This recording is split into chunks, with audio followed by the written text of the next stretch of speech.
Hey everybody, I'm Robert. I'd like to welcome you back to the channel. Hope you're having a wonderful day. My video has planned a little bit from what I originally thought we would do. I had made about 3 days ago a video explaining the differences between the 675 Coupe and the 675 Spider. In that video, I talked about how they overheat on a hot day when you're running hard on the track, that they ultimately, the oil temperatures gets too hot, the coolant temperature gets too hot, and it goes into a limp mode. I expressed the issue is also seen in the 620R under the same conditions. And a lot of people said, Robert, how does the 620R overheat on track when it's basically a GT4 car? Doesn't it have the same cooling system? Doesn't it have the same radiator package, the same airflow packages as a GT4 race car? The short answer to that is no, it does not. The car overheats exactly like the 675 series does. And I will go into a lot of detail on that. I apologize, but BMW has delivered us an absolute golden Easter egg. So I have to go and talk about it because you know my love for the BMW marketing nightmare that has been the last couple of years. I've enjoyed, from a very, I would say, dry sense of humor and ironic standpoint, I have enjoyed the messes that they've been making and constantly having to clean up. I'm not a negative person. I'm not somebody that wishes anybody ill, but if you're BMW and you constantly continue making the same mistakes, at a certain point it just gets funny and we have to sit here and laugh. A lot of you guys might say, gosh, you know what, but BMW's in the press, so no press is bad press. And I have to agree to that to a certain extent. But I also have to say, is having to come out and apologize for your social media, having to actually delete your social media posts, is that really good press, or does it start to show that you have actually lost the direction you're going? What am I talking about? BMW came out and wanted to wish us all a Happy New Year. It's that bad. They can't even wish us a Happy New Year successfully. BMW posted on their, I believe it was BMW USA Instagram page, they said, Happy New Year. And here's the video they put.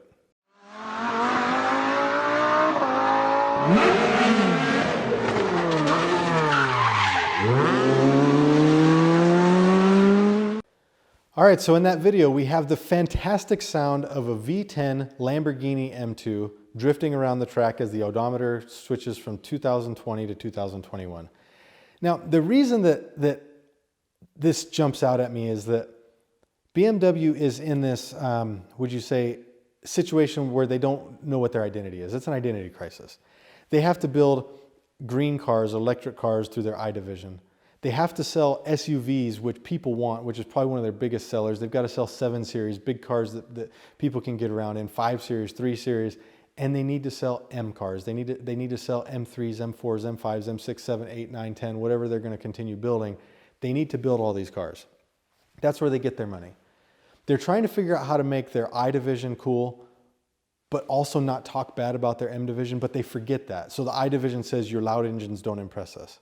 Then their M division makes a video with tons of social media people and pays tons of money to make this video and forgets that they're actually, one division is saying the other division is bad indirectly. They then, in that video where they bring all these social media personalities together, they're doing burnouts from parking spots, cars are revving, people are falling asleep in race cars, and the I division is coming out with ugly cars and calling the BMW M enthusiasts boomers when they say, please don't build these cars, these don't look good. You've got this battle of the I division insulting all of the core BMW owners. And then you take what could be one of the best current BMWs, the M2. The M2 competition with the same motor that came out of the M4 and the M3 from the last generation, an amazing motor. And we finally have a smaller car with a fantastic motor, a car that's very well built, and is a lot of fun on the track. And finally people are saying, I want an M2. I have an M2. I think it's a great car. And they then take and put an audio track from a competitor's car over it to make it sound exciting and to make it sound good. At BMW, somewhere we have somebody in a marketing position that is deciding that this is all a good idea. We have somebody that's saying, yeah, you know what? Call them boomers. Let's do that. You know what? Let's go ahead and ignore hundreds of thousands of posts of people saying we don't like this grill and saying we're glad you like this grill. They've actually made posts after the M3 and M4 came out talking about the new styling and how we're so glad you guys like it. And they even said they would make posts of the two side by side and say, which one is your favorite? And the post would come back and say, neither of them, they both look like crap. We don't like any of them. And so people would come back and say, yeah, the E36 was my favorite. The E46 was my favorite, not the current ones. Their marketing is missing social cues that a child would pick up.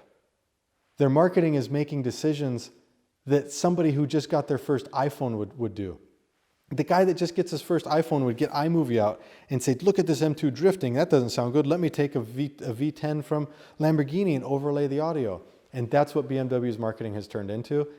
Maybe they're thinking, hey, we're going to get, you know, some press out of this. It's going to be funny. But I don't think so. I think that you literally have some people in some position within the company that have a little bit too much leeway, a little bit too much, I would say, ability to make a social media post on their own. And then you have somebody up high that's saying, oh my gosh, I can't believe that we're doing this. What are we doing?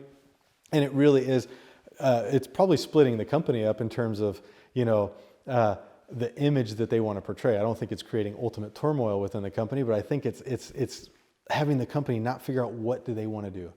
They need to find a way to be relevant in the electric car market without insulting all of the owners of their M division.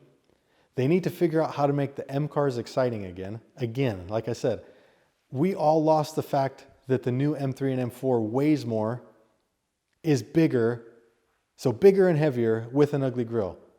We were so focused on the grille that we lost on the fact that it's actually heavier and larger car, which are two things that we don't want the M to be, with the M3. We want the M3 to be smaller.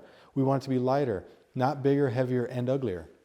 So BMW has to find a way to start marketing to us in a way that will respect it, to stop apologizing to us because they've called us boomers, to stop having to delete a simple Happy New Year post because there's nobody that could actually proof this before it went out and say this is a bad idea to take one of our biggest competitors' V10 engines and put it over ours because we have no motor that sounds good enough to use this with.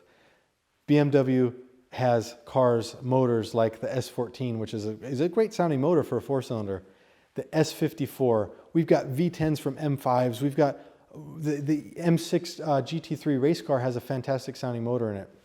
They're moving away from motorsport. They're stopping a certain support of different race series and things like that. And they're giving cars to people that have Gucci bags and crocodile leather shoes. And it's really sad to see that they're turning more to lifestyle than they are to the core that built the brand. When I went yesterday and I bought the M3, I picked up my M3 E30 and I got that car and I loved it. And when you're in that car, you can tell that that came from a time that BMW said, we want to speak to our car enthusiast customers. We want them to be excited about this car. We want them to be thrilled about this car because we're thrilled about this car. And today we have a car that people are begging them not to make and they still produce. And that's what's really interesting. It's bizarre to me that people are begging for something and it gets still thrown to them. And I'm looking at a time when BMW was running an E34 M5 as a ring taxi. It was drifting around, killing tires, smoking tires, and people were having a great time with the brand. And now it's going towards a lifestyle brand that makes social media mishaps and mistakes left and right, basically lights the dumpster on fire, is apologizing for the things that they're doing, calling us boomers, insulting their own, I would say, model that built the business. BMW was built on their M division. It was, like I said, the M3. The M3 really was a big push. Then the M5 came out and people got excited by it. And they're killing that off with these mistakes. And now they've just admitted that the own car that they make isn't even exciting enough to have its own audio file on a video where they just want to wish us Happy New Year. So it's pretty lame. But tell me what you guys think. Do you guys think that BMW really is, I would say, missing the point, or as some other journalists have said, I don't say other journalists, some journalists have said, missed the plot? I think they have personally. I'm curious to know what you guys think. Do you think that this V10 M2 is as really crappy as I think it is? Do you think it's as big of a PR mistake as I think it was? Or do you think it's just kind of funny, we can do this thing in 2021 from a multi-billion-dollar company? We can make mistakes like this and just delete it and it goes away. Looking forward to hearing your guys' opinions. Thank you for everything. And really, thank you for all the support you guys have given the channel. It's really awesome. Everything that you've done Like I said, the amount of subs you guys are giving is unbelievable. It's not anything we have as a goal set that we need a certain number of subs or want a certain number of subs, but it really, I would say, blows us away that so many people are on the channel and showing their support for the channel just by being here. So thank you guys again. Really appreciate all the comments, all the ideas, and more than anything, getting to know you guys through these kinds of conversations. Thank you so much, and we'll catch you later.